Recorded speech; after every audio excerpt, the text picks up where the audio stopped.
नमस्कार, बहुत स्वागत है आप सभी का। मैं हूं आपके साथ प्रतिका सिंह और आप देख रहे हैं स्टेट मिरर हिंदी।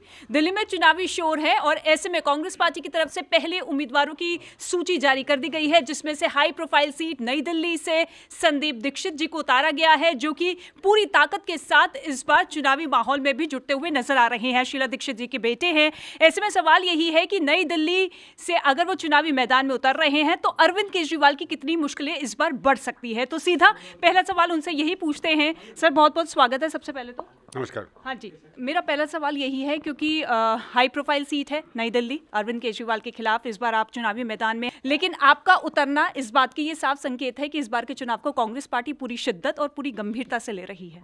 नहीं मैम, कांग्रेस पार्टी हर चुनाव को शिद्दत और गंभीरता से लेती है। कभी कभी माहौल ऐसा होता है कि पार्टी उस से शक्ति से लड़ती हुई ना दिखे, वो अलग बात है। देखिए, जो नई दिल्ली सीट है, इसमें दो स्तर पर चुनाव रहेगा। एक तो क्योंकि ये विधायक हैं, तो विधायक में इनकी जवाबदेही रहेगी, क्या किया इन्होंने, क्या नहीं किया, एनडीएमसी से कितने काम करवाए नहीं करवाए। वो भले ही बड़ी बातें करें, भले ही कहें मेरी ईमानदारी पर वोट है कि नहीं है, बात तो ये भी होगी कि 10 साल जिन्होंने आपको चुना है उनके बीच में रहकर आप क्या कर पाए हैं। और कुछ अपेक्षाएं होती हैं किसी भी विधायक से, विधायक चाहे किसी भी पद पे हो। और उससे भी बड़ी चीज़ है एक मुख्यमंत्री के रूप में। और ये मैं नहीं कह रहा हूँ, ये अगर आप सामान्य कहीं भी चले जाएं दिल्ली में, किसी भी जगह, किसी घर चले जाएं, किसी चौराहे पे चले जाएं, कहीं कोई 4 आदमी खड़े हों वहाँ हों, कहीं मोटरसाइकिलों का जमावड़ा हो वहाँ हो, बस में बैठे वहाँ हो, बस में भले फ्री में घूमती हुई औरतें हों, उनके बीच में बात करनी हो, हर जगह एक ये चर्चा है कि इस आदमी ने दिल्ली का सत्यानाश कर दिया। जो 10 साल 12 साल पहले दिल्ली शीला जी के समय या कांग्रेस छोड़ के गई थी, उससे आगे तो छोड़ो, उसको संभालना तो छोड़ो, वो बिल्कुल गिरती हुई नजर आ रही है। और कोई ऐसा मापदंड नहीं बचा है जिसमें दिल्ली बिल्कुल टूटी हुई ना दिखे। इसका जवाब तो हम लोग मांगेंगे इस मुख्यमंत्री से, और मुझे नहीं लगता इनके पास कोई जवाब है।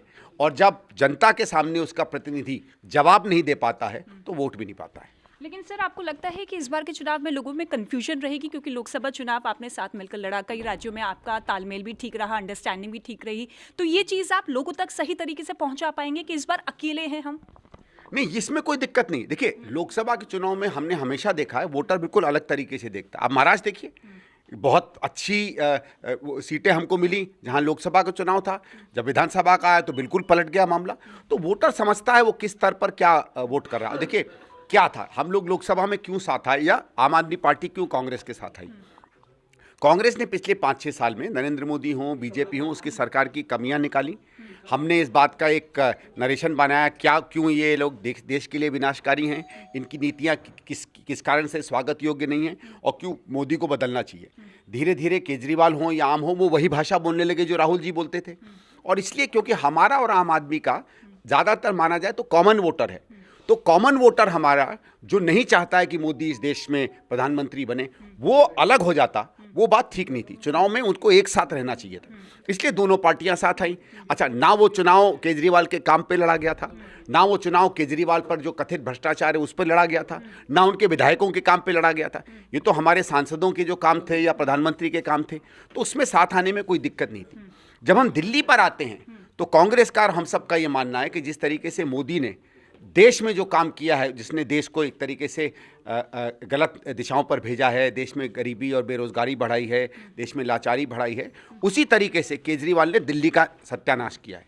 और जिस शिद्दत से, जिन कारणों से हम लोगों ने ऊपर के स्तर पर मोदी को हराने की कोशिश की थी, बिल्कुल उसी शिद्दत से, उसी मेहनत से हम इसको हराएंगे दिल्ली।